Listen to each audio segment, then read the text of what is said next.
Hello everyone, H মাই K20 Pro। আমি এই ফোনটা প্রায় 3 বছরের মতো ইউজ করেছি।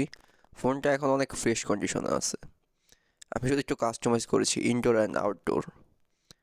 ভিতরের মধ্যে কাস্টমাইজ পিক্সেল এক্সপিরিয়েন্স কাস্টম রুমে চলতেছে, আর বাহিরে তো ট্রান্সপারেন্ট করে ফেলেছি। 3 বছরের মধ্যে শুধু আমার ব্যাটারিটা চেঞ্জ করতে হয়েছে, আর কোনো কিছু চেঞ্জ করতে হয়নি। আর সব কিছু এভরিথিং গুডস, ভালো। চলুন টিঙে গেলে দেখা যাবে ফোনটার অল কাস্টমাইজ।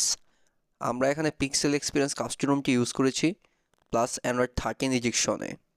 বর্তমানে এটি জানুয়ারি বিল্ডের আপডেটে সিকিউরিটি প্যাচে চলতেছে ফোনটি হ্যাঁ, সব দিক দিয়ে বেস্ট, কিন্তু ফিঙ্গারপ্রিন্টটা একটু স্লো কাস্টমাইজের কারণে। ফোনটি 3 বছর পুরানো হলেও অনেক স্পিড আছে, কারণ শাওমির যে রোম ওগুলোতে আপনার ব্লুটুয়ারে ভরা, কিন্তু এখানে কোনো ব্লুটুয়ার নেই।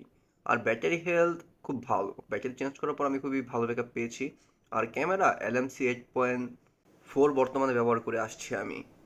আর এখানে সবথেকে বেনিফিট হচ্ছে এটার মধ্যে 4K 60 FPS সুন্দর মতো রান করে থাকে উইথ স্টেবিলাইজেশন।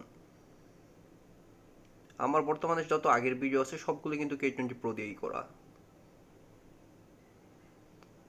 আর একটা ছবি তুলে দেখা যাক কি পরিমাণ পারফরমেন্সে দেখা যায় ফোনটা এখন বর্তমান অবস্থায় আছে।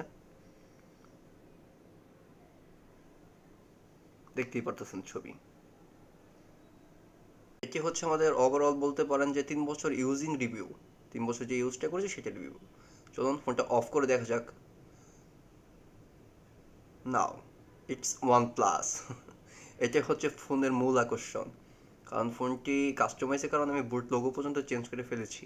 এখানে ওয়ান প্লাস, দেন গুগল, দেন স্টার্ট, মানে ফোনটা ফুল কাস্টমাইজ করা এখানে।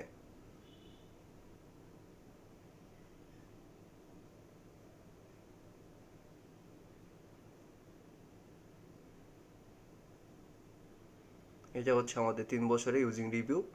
বর্তমানে ফোনটি ভালো অবস্থায় আছে, কিন্তু বাংলাদেশে রিপাবলিশড পাওয়া যাচ্ছে, তাই কেনার সময় দেখে শুনে বুঝে কিনবেন। সবাইকে ভিডিওতে লাইক অ্যান্ড সাবস্ক্রাইব করার জন্য অনুরোধ রইল।